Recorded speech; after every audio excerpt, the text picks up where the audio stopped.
എല്ലാവരും മൈക്ക് പോയി എടുക്കണം. ഞാൻ ആ വ്യക്തി ചോദിച്ചിട്ടില്ല. അപ്പോഴേ എല്ലാവരും മൊബൈൽ ഫോണേ അത് നോക്കിയിരിക്കും, വായിച്ചോരും വിളിക്കാൻ പരിപാടി നിർത്തുക. അത്യാവശ്യം ഫോട്ടോ എടുക്കാൻ വേണ്ടി മൊബൈൽ ഫോണോടൊന്നും വിരോധമില്ല. ബാക്കിയുള്ള വർത്തമാനമൊക്കെ എല്ലാവരും നിർത്തണം. കമ്മ്യൂണിക്കേഷൻ ഇവിടെയാണ് വേണ്ടത്. അങ്ങനെയല്ലേ അല്ലേ?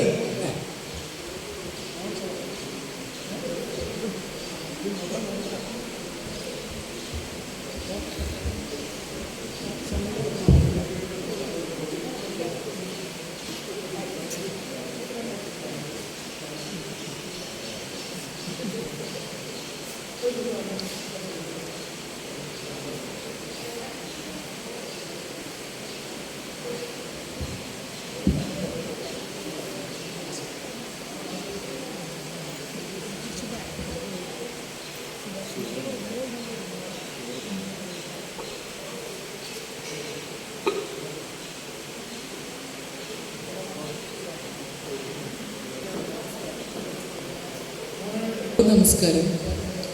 നമ്മുടെ രാജ്യം ഒരു വല്ലാത്ത പ്രതിസന്ധി ഘട്ടത്തിലൂടെ കടന്നു പോകുന്ന ഈ ഒരു സാഹചര്യത്തിൽ ഇത്തരത്തിൽ കൂട്ടായിരുന്നു കവിതയെപ്പറ്റിയും സംഗീതത്തെപ്പറ്റിയും കലയെപ്പറ്റിയുമൊക്കെ സംസാരിക്കാനും സംവദിക്കാനും ഒരു അവസരമൊരുക്കിയ കാവ്യശിഖയ്ക്ക് അഭിവാദ്യങ്ങൾ നേർന്നുകൊണ്ട് ആരംഭിക്കുന്നു. വർഗീസ് മാഷാണ് എന്നെ ആദ്യം ഈ ഒരു പരിപാടിയിലേക്ക് ക്ഷണിക്കുന്നത്. അപ്പോൾ അദ്ദേഹം കവിതയുടെ പുതു ഉദ്യാനം എന്നാണ് ഈ ഒരു സെഷൻ്റെ പേരെന്നും അതിൽ 3 പേര് സംസാരിക്കുമെന്നും പറഞ്ഞിട്ട് അദ്ദേഹം പറഞ്ഞു, വിജയരാജവല്ലികയ്ക്ക് സംസാരിക്കാൻ കഴിയുന്ന വിഷയങ്ങളൊക്കെ സംസാരിച്ചിട്ട് പൊയ്ക്കോളൂ എന്ന്. അപ്പോൾ എല്ലാ വിഷയങ്ങളെപ്പറ്റി ഞാൻ സംസാരിക്കുന്നില്ല, മറിച്ച് ഇന്ന് കേരളത്തിൽ ചർച്ച ചെയ്തുകൊണ്ടിരിക്കുന്ന സ്കൂളിലും അതുപോലെ തന്നെ കോളേജ് വിദ്യാഭ്യാസ മേഖലയിലുമൊക്കെ ചർച്ചയാകുന്ന ക്വീർ സാഹിത്യത്തെപ്പറ്റി സംസാരിക്കാം. അതിൽ എന്നെ സംബന്ധിച്ച് ട്രാൻസ്ജെൻഡർ സാഹിത്യത്തെപ്പറ്റി, അതിൻ്റെ സാധ്യതകളെപ്പറ്റിയും പരിമിതികളെപ്പറ്റിയൊക്കെ സംസാരിക്കാനാണ് ഞാൻ ആഗ്രഹിക്കുന്നത്. കാവ്യശിഖയുടെ പല ക്യാമ്പുകൾക്ക് മുൻപ് വന്നിട്ടുള്ളത് കൊണ്ട് ധാരാളം മുഖങ്ങൾ അല്ലെങ്കിൽ ധാരാളം കാതുകൾ എന്നെ കേട്ടിട്ടുള്ളത് കൊണ്ട് ആവർത്തിക്കാൻ ആഗ്രഹിക്കുന്നില്ല. അതിൽ ആവർത്തനങ്ങൾ ഉണ്ടെങ്കിൽ ദയവായി നിങ്ങൾ ഓർക്കണം. കാരണം പരിചയമില്ലാത്ത ചില മുഖങ്ങളെങ്കിലും ഞാനതിൽ കാണുന്നുണ്ട്. എന്നെ സംബന്ധിച്ച് ഞാൻ 2016 എഴുത്ത് ആരംഭിക്കുന്നത്.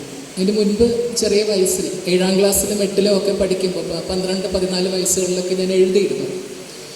പക്ഷേ അതിൻ്റെ ഇടയ്ക്ക് ചില ബ്രേക്കുകളൊക്കെ വരികയും 2016 ഞാൻ എൻ്റെ എഴുത്ത് ഒരു സജീവമായ സാഹിത്യ ഇടപെടൽ നടത്തുന്നത്. എഴുതി തുടങ്ങുന്ന കാലത്ത് ഞാൻ എൻ്റെ സ്വന്തം ഐഡൻറ്റിറ്റിയിൽ, എൻ്റെ ട്രാൻസ്ജെൻഡർ ഐഡൻറ്റിറ്റിയിൽ തന്നെയായിരുന്നു എഴുതിയത്. ഞാനിപ്പോഴും ഓർക്കുന്നു, ആദ്യ കവിത മാധ്യമം പ്രസിദ്ധീകരിച്ചപ്പോൾ, മാധ്യമം ആഴ്ചപ്പതിപ്പിൽ പ്രസിദ്ധീകരിച്ചു വന്നപ്പോൾ ധാരാളം ആളുകൾ ഇങ്ങനെ അന്നൊക്കെ ഫേസ്ബുക്കിൽ പോസ്റ്റ് ചെയ്യുക അല്ലെങ്കിൽ മറ്റേതെങ്കിലും സോഷ്യൽ മീഡിയ പ്ലാറ്റ്ഫോമിൽ പോസ്റ്റ് ചെയ്യുന്ന സമയത്ത് ഞാനായിരിക്കില്ല അത് പോസ്റ്റ് ചെയ്യുന്നത്, പലപ്പോഴും സുഹൃത്തുക്കൾ ആരെങ്കിലും ആയിരിക്കാം, അല്ലെങ്കിൽ എന്നെ മലയാള കവിതയിലേക്ക് കൈപിടിച്ചു കൊണ്ടുവന്ന ഗീത ടീച്ചറായിരുന്നു അത് പോസ്റ്റ് ചെയ്തിരുന്നത്. അപ്പോൾ അവരൊക്കെ പോസ്റ്റ് ചെയ്യുന്ന സമയത്ത് ആളുകൾ ഇങ്ങനെ കമൻറ്റ് എഴുതി ചോദിക്കുന്നത് ഞാൻ കണ്ടിരുന്നു, എന്തിനാണ് ഒരു ട്രാൻസ്ജെൻഡർ ഐഡൻറ്റിറ്റിയിലൊരു കവി? നിങ്ങൾക്കൊന്നുകിൽ ആണായിരിക്കാം അല്ലെങ്കിൽ പെണ്ണായിരിക്കാം, എന്തിനാണ് ട്രാൻസ്ജെൻഡർ കവി എന്ന് പറയുന്നതെന്ന് പലരും ചോദിച്ച് കണ്ടിരുന്നു. പക്ഷെ 4ാമതോ 5ാമതോ മരണാനന്തരം എന്നൊരു കവിത പ്രസിദ്ധീകരിച്ച് വന്ന ശേഷം പ്രബുദ്ധരായ മലയാളി ആ ചോദ്യം അവസാനിപ്പിച്ചു. കാരണം ആ ഒരു കവിത കൃത്യമായി തന്നെ ഈ ഒരു രാഷ്ട്രീയത്തെ അഭിസംബോധന ചെയ്തുകൊണ്ട് പ്രസിദ്ധീകരിക്കപ്പെട്ട കവിതയാണ്.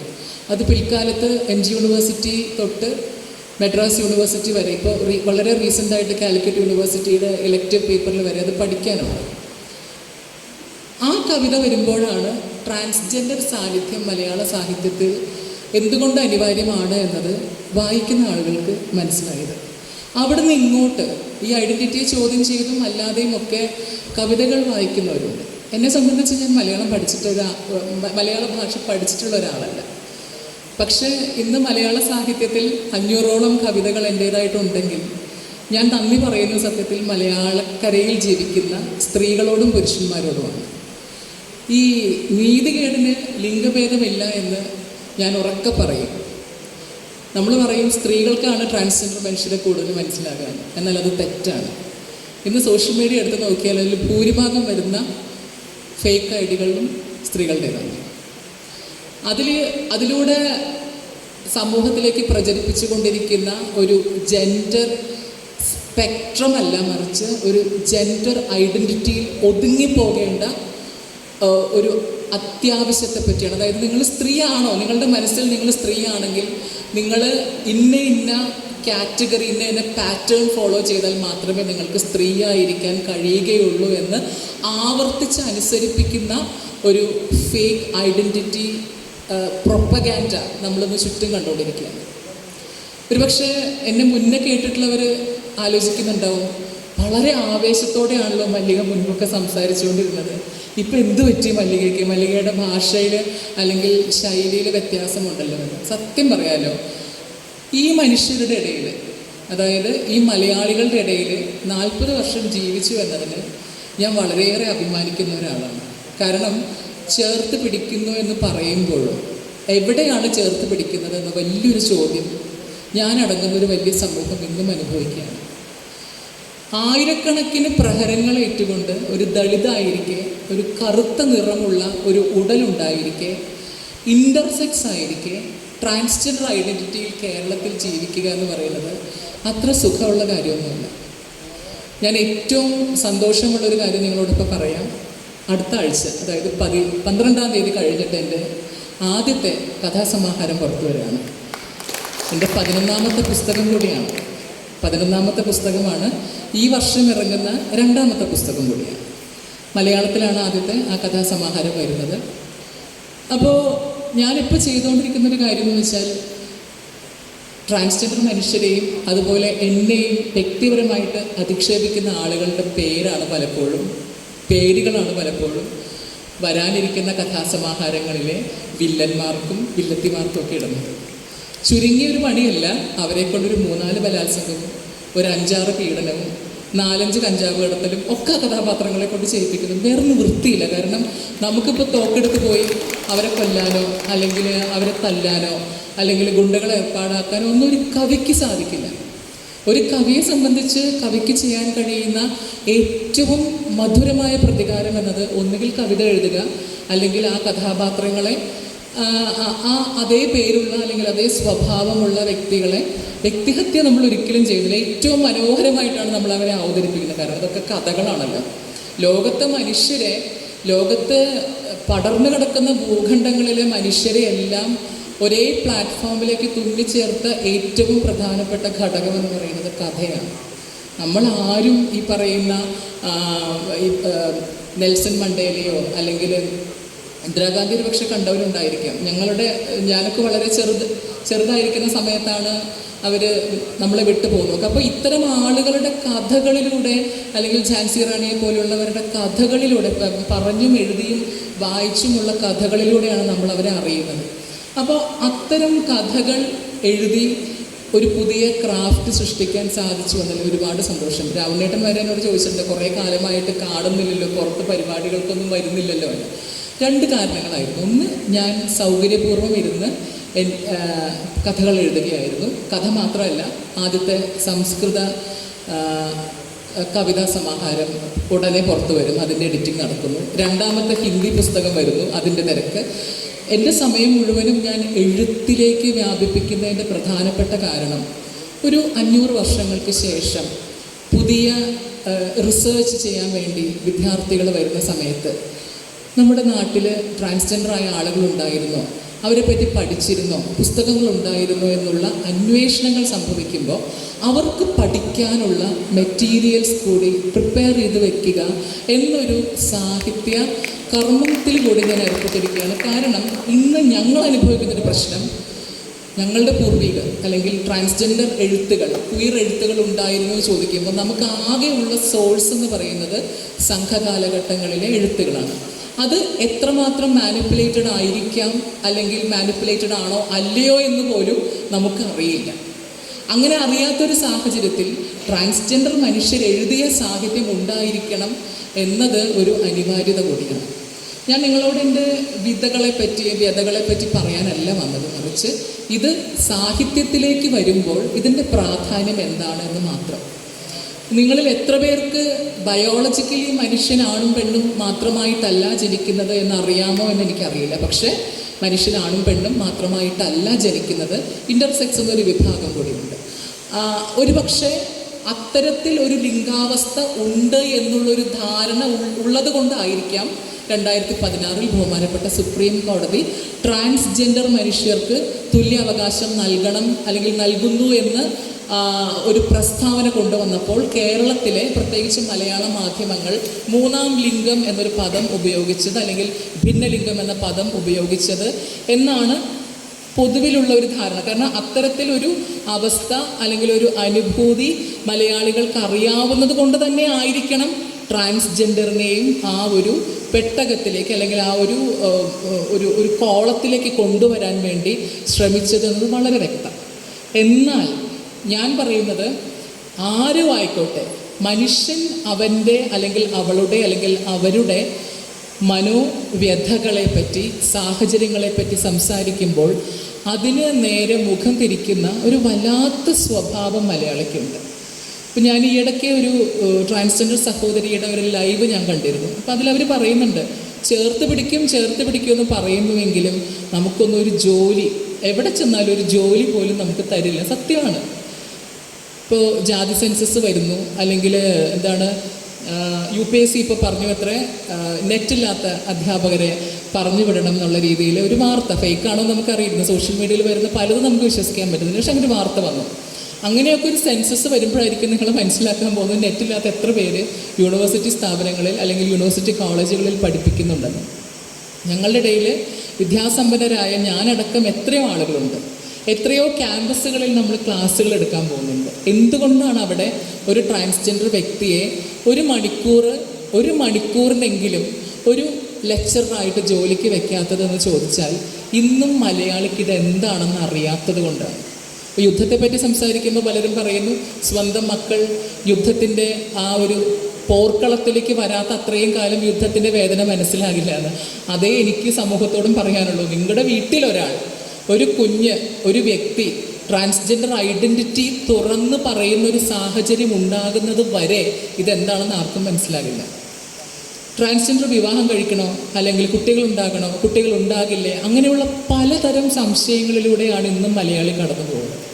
ഇത് സാഹിത്യത്തിലേക്ക് വരുമ്പോൾ ഒരു പ്രാധാന്യം എന്ന് ചോദിച്ചാൽ ആണുങ്ങൾ പറയാൻ അറച്ചതും പെണ്ണുങ്ങൾ പറയാൻ മറന്നതുമായിട്ടുള്ള, നേരെ തിരിച്ചു വേണമെങ്കിൽ പറയാം, ആണുങ്ങൾ പറയാൻ മറന്നതും സ്ത്രീകൾ പറയാൻ അറച്ചതുമായിട്ടുള്ള കുറേ യാഥാർത്ഥ്യങ്ങൾ. ഞാൻ കവിയുടെ പേര് പറയുന്നില്ല, ഒരു പ്രശസ്തയായിട്ടുള്ളൊരു കവി എഴുതിയ ഒരു കവിത വായിക്കാനിടയായി. അതിൻ്റെ ഇതിവൃത്തം ഇത്രയേ ഉള്ളൂ: ട്രാൻസ്ജെൻഡറായ മനുഷ്യരൊക്കെ ജീവിതത്തിൽ ഭാഗ്യം ചെയ്തവരാണ്. കാരണം അവർക്കൊന്നും സമൂഹത്തിലെ കടമകൾ അല്ലെങ്കിൽ വീട്ടിലെ കടമകളൊന്നും അതിലൊന്നും ഏർപ്പെടേണ്ടി വരുന്നില്ല. അവർക്ക് രാവിലെ എഴുന്നേറ്റ് ഭിക്ഷ തെണ്ടാൻ പോയാൽ മതി, അല്ലെങ്കിൽ ഈ പറയുന്ന നൃത്തം ചെയ്താൽ മതി എന്ന രീതിയിൽ അവരോട് ഒരുമാതിരി സിമ്പതി ഉണർത്തുന്ന, അല്ലെങ്കിൽ അവർക്കത് മതി. ജീവിതത്തിൻ്റെ മറ്റ് പൊള്ളുന്ന യാഥാർത്ഥ്യങ്ങൾക്ക് മുന്നിലേക്ക് അവർക്ക് വരണ്ട എന്ന തരത്തിലൊരു കവിത എഴുതിയ പ്രശസ്തയായ നമ്മുടെ കൂട്ടത്തിൽ തന്നെയുള്ളൊരു കവിയെ എനിക്കറിയാം. അപ്പോൾ അവരോട് എനിക്ക് ഇപ്പോൾ സത്യം പറഞ്ഞാൽ എംപതി തോന്നുന്നു. ഒരു കാലത്ത് എനിക്ക് അവരോട് ഭയങ്കര സിമ്പതി തോന്നിയിരുന്നു, പക്ഷെ ഇപ്പോൾ എനിക്ക് അവരോട് എംപതി തോന്നുന്നു. കാരണം അവർക്ക് അത്രയെങ്കിലും എഴുതാൻ പറ്റി. ഈയിടയ്ക്ക് തിരുവനന്തപുരത്തെ ഒരു ഫിലിം ഫെസ്റ്റിവലിൻ്റെ ഭാഗമായിട്ട് ട്രാൻസ്ജെൻഡർ സിനിമകൾ പ്രദർശിപ്പിക്കുകയാണ്. അവർ ട്രാൻസ്ജെൻഡർ കവിതകൾ അവതരിപ്പിക്കുക. കവിത വായിച്ചിട്ട് ഞാൻ 3-4 തവണ നെഞ്ചത്ത് ഒഴുകി നോക്കി, എൻ്റെ ഹൃദയം അവിടെ ഇരിക്കുന്നുണ്ടോന്ന്. അതിലെഴുതിയിരിക്കുന്നൊരു കവിത, എമ്പുരാൻ നമ്മൾ കട്ട് ചെയ്തു, 1000 കട്ടുകൾ എമ്പുരാന് ചെയ്തു, എന്തുകൊണ്ട് നമുക്കൊരു മായാമോഹിനി ചിത്രമായിക്കൂടാ എന്ന്. അതായത് ഇന്നും ട്രാൻസ്ജെൻഡർ മനുഷ്യരെ ഒരു കൗതുകമായി, ഒരു ഒബ്ജക്റ്റായി ചരക്കുവൽക്കരിക്കപ്പെടുന്ന ഒരു പ്രത്യേക ഗോപി വന്നോ, ഞാൻ നിർത്തണോ? ഗോപി വരണവരെ സംസാരിക്കാനാണ് രാമേട്ടനോട് പറഞ്ഞത്. പക്ഷെ അരമണിക്കൂർ സംസാരിക്കും. ഞാൻ അരമണിക്കൂർ സംസാരിക്കാനും വേണ്ടി തന്നെയാണ് വന്നിട്ടുള്ളത്. അപ്പോൾ ഇത് എന്തുകൊണ്ടാണെന്ന് വെച്ചാൽ നമുക്ക് കൃത്യമായി മലയാള ഭാഷയിൽ ട്രാൻസ്ജെൻഡർ മനുഷ്യരെ അവതരിപ്പിക്കാൻ ഒരു കൃത്യമായിട്ടുള്ള മാന്യമായിട്ടുള്ള ഭാഷയില്ല. തൃശ്ശൂരൊക്കെ ആണെങ്കിൽ എന്താണ് വിളിക്കുന്നത് നിങ്ങൾക്ക് നന്നായിട്ട് അറിയാം. ഇപ്പം ഞാനോ അല്ലെങ്കിൽ എൻ്റെ ഒരു സുഹൃത്തോ ഒക്കെ ചേർന്ന് ഒരു നല്ലൊരു ചിത്രം പോസ്റ്റ് ചെയ്താൽ, അല്ലെങ്കിൽ ഒരു അവാർഡ് റിസീവ് ചെയ്യുന്നൊരു ഫോട്ടോ ഇട്ടാൽ, അതിൻ്റെ അടിയിൽ 9കളുടെ ഉത്സവം, മന്ത്രി വരെ പങ്കെടുത്ത പരിപാടിയിൽ 9കളുടെ ഉത്സവം എന്നാണ് ആൾക്കാർ, പ്രബുദ്ധ മലയാളി വന്ന് കമൻ്റ് ഇട്ടിരിക്കുന്നത്. അത് ഞാൻ ആദ്യം കരുതിയത് ഈ മനുഷ്യർ നമ്മളെ കളിയാക്കുന്നതാണെന്ന്. അല്ല, they are actually differently abled എന്നല്ല ഞാൻ പറയാം. ദേ ആർ ആക്ച്വലി എന്താണ്, they have a problem. Physical അല്ല, they have a mental problem. ഭ്രാന്താണെന്നല്ല പറയുന്നത്, മറിച്ച് ആ ഫിസിക്കൽ ചാലഞ്ച് വരുന്നത് സംസ്കാരത്തിൻ്റെ കണ്ണാടിയാണ് ഭാഷ എന്ന് നമ്മൾ മനസ്സിലാക്കുന്നത്. നമ്മുടെ സംസ്കാരത്തിൽ അത്തരത്തിലുള്ള യാഥാർത്ഥ്യങ്ങളെ ഉൾക്കൊണ്ടിരുന്നില്ല. ശരിയാണ്, നമ്മൾ നവോത്ഥാന പ്രസ്ഥാനത്തെപ്പറ്റി ധാരാളം സംസാരിക്കുന്ന ആൾക്കാരാണ്. പക്ഷേ ആ കാലഘട്ടത്തിൽ ഉണ്ടായിരുന്ന ട്രാൻസ്ജെൻഡർ മനുഷ്യരെ നമ്മൾ എവിടെയും അടയാളപ്പെടുത്തിയിട്ടില്ല. അപ്പോൾ ചില പുരോഗമന ആശയമുണ്ടെന്ന് നമ്മളോട് പ്രകടിപ്പിക്കുന്ന, എന്നാൽ ഉള്ളു തുറന്നാൽ നമ്മൾ ബോധം കെട്ട് വീഴുന്ന ചിലർ പറയുന്നത് നവോത്ഥാനം കഴിഞ്ഞിട്ടില്ല എന്നാണ്. നവോത്ഥാനം ഞങ്ങളിലൂടെ തുടർന്നുകൊണ്ടിരിക്കുകയാണ് എന്ന് പറയുന്നതും കേൾക്കേണ്ടി വരുന്ന, എന്താ പറയുക, അത്രത്തോളം ഭീകരമായ ചില മെഴുകലുകൾക്ക് കൂടി ഞങ്ങൾ വിധേയമാകുന്നുണ്ട് എന്നുള്ള കാര്യം നിങ്ങൾ മനസ്സിലാക്കണം. ശരി, നവോത്ഥാനം നടന്നുകൊണ്ടിരിക്കുകയാണ്. പക്ഷേ ഇക്കാലഘട്ടത്തിലാണോ അക്കാലത്തുണ്ടായിരുന്ന ട്രാൻസ്ജെൻഡർ മനുഷ്യരെവിടെ പോയി, അല്ലെങ്കിൽ ഇൻ്റർസെക്സ് മനുഷ്യരെവിടെ പോയി എന്ന് ചോദിച്ചാൽ, അവർ സമൂഹത്തെ ഭയന്ന് സ്വന്തം ആശയങ്ങൾ പോലും പ്രകടിപ്പിക്കാൻ കഴിയാതെ ഒന്നുകിലാണോ അല്ലെങ്കിൽ പെണ്ണോ ആയി ജീവിച്ച് സ്വന്തം ഐഡൻറ്റിറ്റി പോലും തിരിച്ചറിയാൻ കഴിയാതെ മരിച്ചു പോയവരാണ്. ഒരുപാട് പേര് ഭാഷയില്ലാതെ, ഒരുപാട് പേര് കവിതകൾ എഴുതാൻ ശ്രമിച്ചു. അവരെ കല്ലെറിഞ്ഞ് കൊന്നിരിക്കാം, അവർ ആത്മഹത്യ ചെയ്തിരിക്കാം, വിഷം കുടിച്ചിരിക്കാം. പക്ഷേ എന്നെ സംബന്ധിച്ച് ഈ സമൂഹം എന്നോട് എന്തു പറഞ്ഞാലും ഞാൻ എഴുതിക്കൊണ്ടേയിരിക്കും, അതിൽ യാതൊരു സംശയവുമില്ല. ഇനി ജീവിച്ചിരിക്കുമെങ്കിൽ അടുത്ത ഒരു 100 വർഷം, ഇത്രയൊന്നും ആഗ്രഹിക്കാൻ പറ്റില്ല. കാരണം ഈ ഒരു പോഡിയമില്ലാതെ നിൽക്കാൻ കഴിയാത്ത ആരോഗ്യാവസ്ഥയിലേക്കാണ് സമൂഹം എന്നെ കൊണ്ട് തള്ളി നിർത്തിയിട്ടുള്ളത്. എങ്കിൽ പോലും ഇനി ഒരു 100 വർഷം കൂടി ജീവിച്ചിരിക്കാൻ കഴിയുകയാണെങ്കിൽ 1 വർഷം 4 പുസ്തകം വെച്ചെങ്കിലും ഞാൻ എഴുതും. അത് എഴുതുന്നത് എന്തുകൊണ്ടാണെന്ന് വെച്ചാൽ, എഴുത്തിലൂടെയും വായനയിലൂടെയും മാത്രമേ ഒരു സമൂഹത്തെ ഉദ്ധരിപ്പിക്കാൻ സാധിക്കുകയുള്ളൂ എന്നാണ് ഞാൻ മനസ്സിലാക്കിയിട്ടുള്ളത്. നമുക്ക് കുറേ കാര്യങ്ങൾ സോഷ്യൽ മീഡിയയിൽ വായിക്കാം. അത് തന്നെ ഒരു 5 മിനിറ്റ് പോലും 5 സെക്കൻഡ് പോലും നമ്മൾ ഒരു സാധനം നമുക്ക് കാണാൻ പറ്റില്ല. നമ്മളിങ്ങനെ സ്ക്രോൾ ചെയ്തുകൊണ്ടിരിക്കുന്ന ആൾക്കാരാണ്. പ്രളയത്തിൻ്റെ പുത്രിയാണെന്നോ എനിക്ക് ശേഷം പ്രളയമെന്നോ ഞാൻ അവകാശപ്പെടുന്നില്ല. ഒരുപാട് പുതിയ എഴുത്തുകാർ ട്രാൻസ്ജെൻഡർ വിഭാഗത്തിൽ, ക്വീറല്ല, ട്രാൻസ്ജെൻഡർ വിഭാഗത്തിൽ നിന്ന് തന്നെ ഒരുപാട് പുതിയ എഴുത്തുകാർ വരുന്നുണ്ട്. പക്ഷേ അവർക്കൊരു അവസരം കൊടുക്കാൻ മലയാളി ഇപ്പോഴും തയ്യാറാകുന്നില്ല. കാരണം 2 കാരണങ്ങളാണ്. ഒന്ന്, അവരുടെ ഇടങ്ങൾ നഷ്ടപ്പെട്ടു പോകുമോ? കാരണം ഇത് എല്ലാ കാലത്തും സിമ്പതൈസ് ചെയ്തുകൊണ്ട് ഒരു ബിഗ് സിസ്റ്റർ അല്ലെങ്കിൽ ബിഗ് ബ്രദർ നയം കൊണ്ട് നടക്കുന്ന കുറേ മനുഷ്യരുണ്ട്. ഞാനീ പറഞ്ഞു, ഈ എമ്പുരാനെ കട്ട് ചെയ്ത് മായാമോഹിനി വെക്കാമെന്ന് പറയുന്നത് പോലെ തന്നെ ഇന്നും ചരക്കുവൽക്കരിക്കപ്പെടുന്ന അല്ലെങ്കിൽ ഒരു സിമ്പത്തറ്റിക് നോട്ടങ്ങളോടുകൂടി മാത്രം കാണുന്ന മനുഷ്യരിന്നും ജീവിച്ചിരിക്കുന്നുണ്ട്. ഞാൻ പറയുകയാണെങ്കിൽ DTFK എന്ന് പറഞ്ഞൊരു സംഘടന ഇവിടെ ഫോം ചെയ്തിട്ടുണ്ട്. അതൊരു CPM-ൻ്റെ കീഴിലൊരു രാഷ്ട്രീയ സംഘടനയാണ്. ട്രാൻസ്ജെൻഡർ വ്യക്തികളുടെ, ട്രാൻസ്മെനും ട്രാൻസ്വിമനും അതുപോലെ ഇൻ്റർസെക്സ് ആയിട്ടുള്ള ആളുകളും അടങ്ങിയിട്ടുള്ളത്. ഞങ്ങൾക്ക് സാധിക്കുകയാണെങ്കിൽ അടുത്ത ഇലക്ഷന് ഞങ്ങളുടെ ഒരു പ്രതിനിധി ഉണ്ടാകണമെന്ന് ആത്മാർത്ഥമായിട്ട് ആഗ്രഹിക്കുന്നുണ്ട്. പക്ഷേ അതിൽ പൊതുസമൂഹത്തിൻ്റെ ഇടപെടൽ കൂടി വേണം. കാരണം നിങ്ങളിപ്പോൾ ഈ ഇടയ്ക്ക്, അതായത് എല്ലാ ഇലക്ഷനും തൊട്ട് മുന്നോടിയായി ഒരു 6 മാസം മുൻപോ അല്ലെങ്കിൽ 1 വർഷം മുമ്പോ ഒക്കെ സോഷ്യൽ മീഡിയയിൽ നടക്കുന്ന ചർച്ചകൾ നിങ്ങൾ ശ്രദ്ധിക്കുന്നുണ്ടാകും. അതുവരെ ഒരു കുഴപ്പമുണ്ടാവില്ല. ഏതെങ്കിലും ഒരു പ്രശസ്തനോ ആയിട്ടുള്ള ട്രാൻസ്ജെൻഡർ വ്യക്തിയുടെ പഴയ കാലങ്ങൾ കുത്തിപ്പൊക്കി അവരെ പറ്റി വളരെ മോശമായിട്ടുള്ള പോസ്റ്റുകളും ചർച്ചകളും ഒക്കെ വരുമ്പോൾ സത്യത്തിൽ അവിടെ സംഭവിക്കുന്നത് സമൂഹത്തിൽ ഇത്തരം മനുഷ്യരോടുള്ള ഒരു വിശ്വാസം നഷ്ടപ്പെടുകയാണ്. മറിച്ച് നമ്മളെല്ലാവരും ഒരുപോലെ ട്രാൻസ്ജെൻഡർ മനുഷ്യരെ മുഖ്യധാരയിലേക്ക് കൊണ്ടുവരണമെങ്കിൽ എഴുത്തിലെ ക്രിയാത്മകമായ ഇടപെടൽ സംഭവിക്കണം. ഈ ഒരു നമ്മുടെ രാജ്യം പോലും ഞാൻ പറഞ്ഞു ഒരു പ്രതിസന്ധി ഘട്ടത്തിലേക്ക് പോകുന്ന സമയത്ത് എല്ലാവർക്കും ഒരുമിച്ച് നിൽക്കാൻ കഴിയുക എന്നത് മാത്രമാണ് നമുക്ക് ചെയ്യാൻ സാധിക്കുകയുള്ളൂ. അതിൽ ട്രാൻസ്ജെൻഡർ മനുഷ്യരോ ക്വീർ മനുഷ്യരോ ഒരുപക്ഷെ അവർ അവരുടെ കൂട്ടത്തിൽ തന്നെ ഉള്ളവരെ കുറ്റപ്പെടുത്തുകയാണെങ്കിൽ അതിൻ്റെ പൊരുൾ തേടി പോവുകയല്ല, മറിച്ച് അവരെ കൂടി ഒരുമിച്ച് നിർത്താൻ കഴിയുന്ന അല്ലെങ്കിൽ അവരെ പ്രാപ്തമാക്കുന്ന എഴുത്തുകൾ നിങ്ങളിൽ നിന്ന് ഉണ്ടാകണം എന്നൊരു ആശയമുള്ളത് കൊണ്ട് മാത്രമാണ് ഞാനിന്ന് ഈ പരിപാടിയിൽ പങ്കെടുത്തുകൊണ്ടിരിക്കുന്നത്. കാരണം ഭാഷയില്ല, സത്യമാണ്. എനിക്ക് ആൺനദി എന്ന കവിതാ സമാഹാരം എഴുതുന്ന സമയത്ത് ഭാഷയില്ലായിരുന്നു. ദൈവത്തിൻ്റെ മകൾ പിന്നെ ഞാൻ എഴുതി, കാരണം കുറേ വർഷങ്ങളായിട്ടുള്ള കവിതകളായിരുന്നു ആദ്യ സമാഹാരം. ആൺനദി എന്ന വാക്ക് തന്നെ മലയാളത്തിൽ ആദ്യമായിട്ടാണ്. എവിടെയാണ് ആൺനദി ഉള്ളത്? ആൺനദി ഇന്ത്യയിൽ 3-4 ആൺനദിയുണ്ട്. എന്നെ സംബന്ധിച്ച് എൻ്റെ ആൺനദി എന്ന് പറയുന്നത് ബ്രഹ്മപുത്രയാണ്. കാരണം കാമാഖ്യ ക്ഷേത്രത്തിലെ ഉത്സവം വരുന്ന സമയത്ത് ആൺനദി ചുവക്കും. ആൺനദി ചുവക്കുക എന്നത് ഒരു ജെൻഡർ രാഷ്ട്രീയത്തിൻ്റെ അടയാളം കൂടിയാണ്. സഹദ് എന്ന ട്രാൻസ്മാൻ കോഴിക്കോട് വെച്ച് പ്രസവിച്ചപ്പോൾ സോഷ്യൽ മീഡിയയിൽ വന്ന വാർത്ത പെണ്ണ് പെറ്റു എന്നാണ്. അവിടെ ആ വ്യക്തിയുടെ ബയോളജിക്കൽ ഐഡൻറ്റിറ്റി പെണ്ണായതോ അദ്ദേഹം ട്രാൻസ്മാൻ ആണെന്ന് അടയാളപ്പെടുത്തിയതോ ആയിരുന്നില്ല പ്രശ്നം, മറിച്ച് ആ വ്യക്തി ജനിച്ചു വളർന്ന മതമായിരുന്നു ഇവിടെ പ്രശ്നം. എനിക്ക് നിങ്ങളോട് പറയാനുള്ളത്, മതങ്ങളൊക്കെ വരുന്നതിന് മുൻപ് ഇവിടെ മനുഷ്യരുണ്ടായിരുന്നു, മനുഷ്യനിൽ വൈവിധ്യങ്ങളുണ്ടായിരുന്നു. എനിക്ക് അഭിമാനമുള്ള പറയാൻ, എൻ്റെ ആൺരൂപത്തിൽ നിന്ന് പെൺരൂപത്തിലേക്ക് ഞാൻ വരുമ്പോഴും എൻ്റെ ജെൻഡർ ഐഡൻറ്റിറ്റി ട്രാൻസ്ജെൻഡർ ആയിരിക്കും, എൻ്റെ ബയോളജിക്കൽ ഐഡൻറ്റിറ്റി ഇൻ്റർസെക്സ് ആയിരിക്കും. ഇൻ്റർസെക്സിന് നാടൻ ഭാഷയിൽ ആണും പെണ്ണും കെട്ടതെന്നാണ് പറയുക.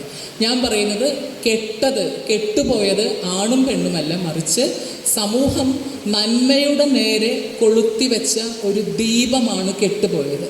ആ കെട്ടുപോയ ദീപത്തെ തിരിച്ച് പ്രകാശപൂരിതമാക്കണമെങ്കിൽ ഇവിടെയുള്ള ആൺ പെൺ എഴുത്താളർ, അങ്ങനെ ഉപയോഗിക്കട്ടെ, ആൺ പെൺ എഴുത്താളർ ഞങ്ങൾക്കൊപ്പം അവരുടെ തൂലിക ചലിപ്പിക്കാനുള്ള കരുത്ത് ഉണ്ടാക്കിയെടുക്കേണ്ടതുണ്ട്.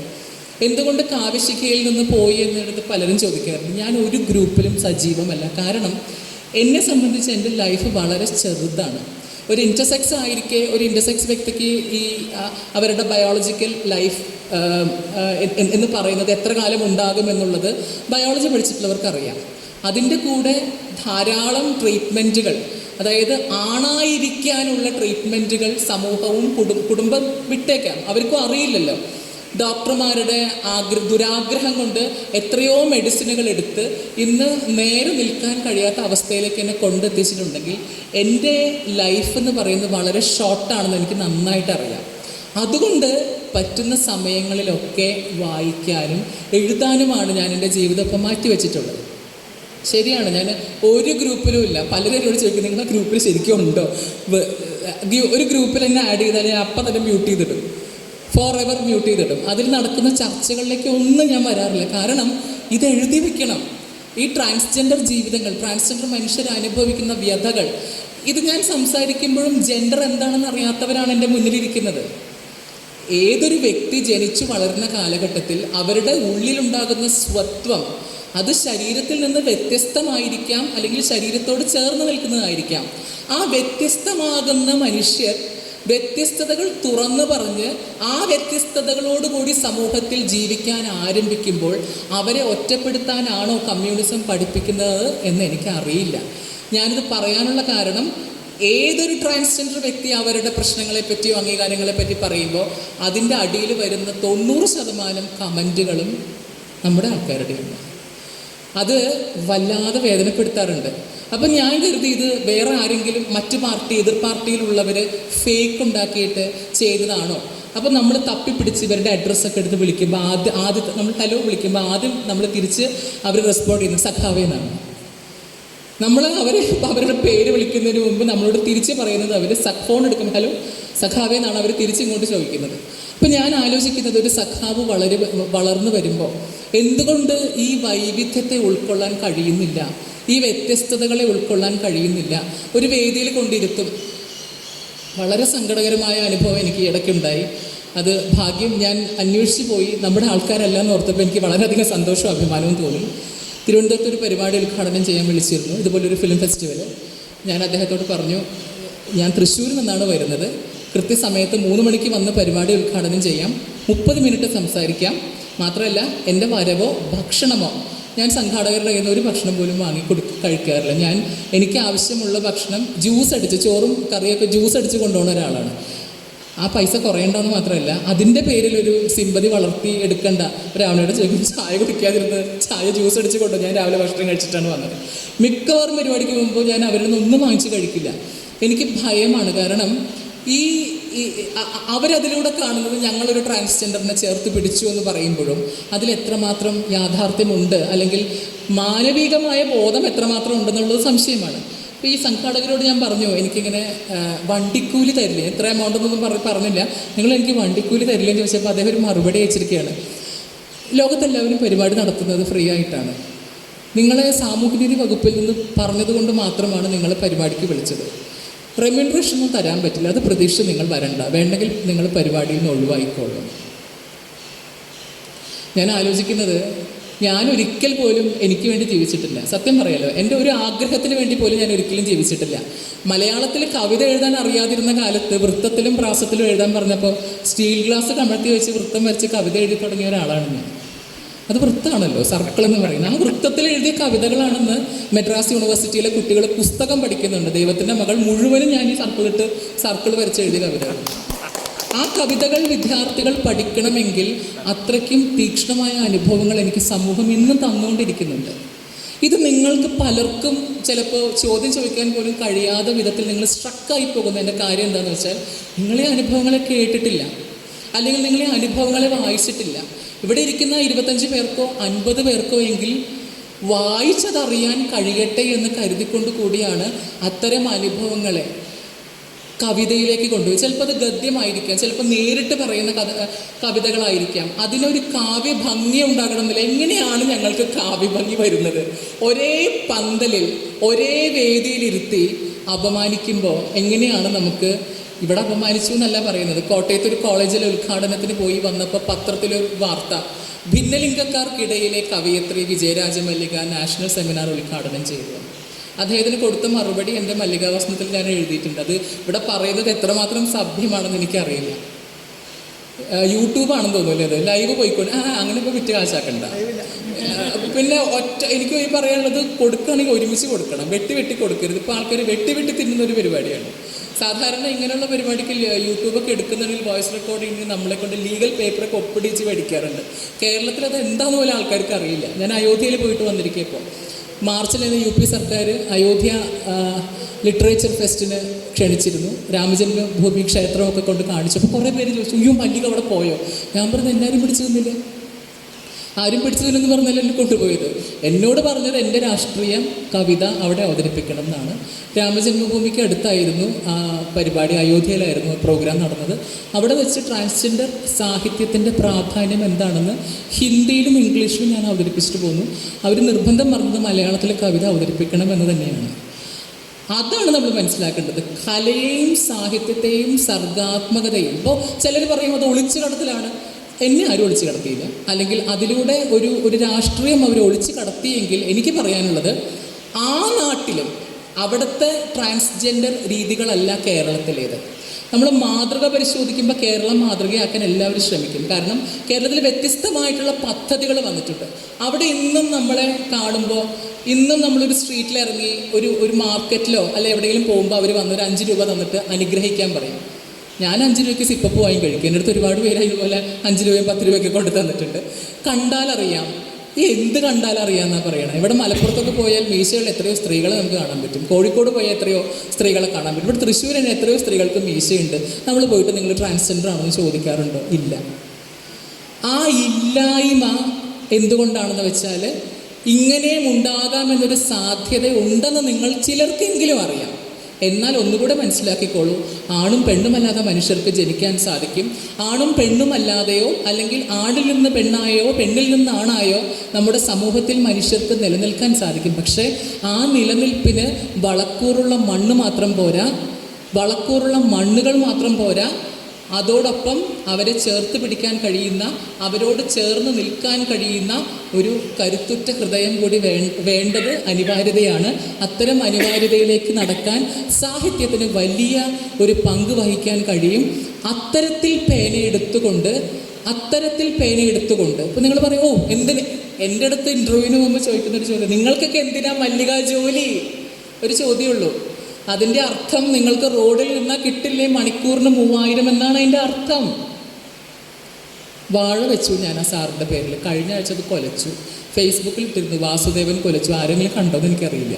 നിങ്ങൾ ശ്രദ്ധിച്ചോളൂ, ഏതെങ്കിലും പേരിലൊരു വാഴ കൊലച്ചു എന്നുണ്ടെങ്കിൽ അത് എന്നെ ഉപദ്രവിച്ചിട്ടുള്ള ഒരാളുടെ പേരായിരിക്കും. ഇതുവരെ പുകാസേനോ CPM എന്നോ CPI എന്നോ അങ്ങനെ ഒരു പേര് വന്നിട്ടില്ല. വരാതിരിക്കട്ടെ എന്ന് ഞാൻ ആഗ്രഹിക്കുന്നു. ഇനി അതിനോട് ചേർന്ന വല്ല പേരുകളുണ്ടെങ്കിൽ എന്നോട് ക്ഷമിക്കുക. കാരണം ഒരേപോലെ ഒരുപാട് പേർക്ക് പേരുകൾ ഉണ്ടാകാനുള്ള സാധ്യതയുണ്ട്. ഇനി ഇങ്ങനെയാണെങ്കിൽ ഒരു ചുവന്ന വരയ്ക്കുന്നു, അത് കൊല വിറ്റാലും നല്ല കാശാണ്.